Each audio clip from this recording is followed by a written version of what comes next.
Jeigu aš kalbu žmonių ir angelų kalbomis, bet neturiu meilės, esu kaip skambantis varis ar žvangantis cimbolai.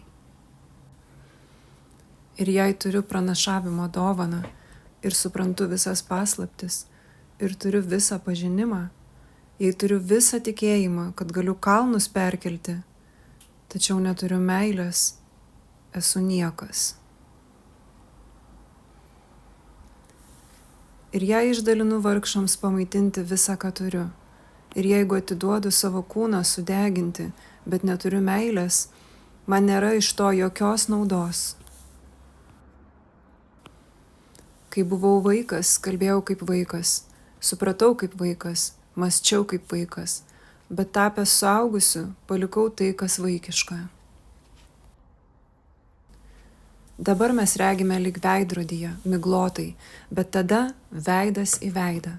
Dabar žinau iš dalies, bet tada pažinsiu, kaip ir pati esu pažinta. Taigi dabar pasilieka tikėjimas, viltis ir meilė. Šis trejetas, bet didžiausia iš jų yra meilė. Skaičiau ištrauką iš 1 laiško Korintiečiams.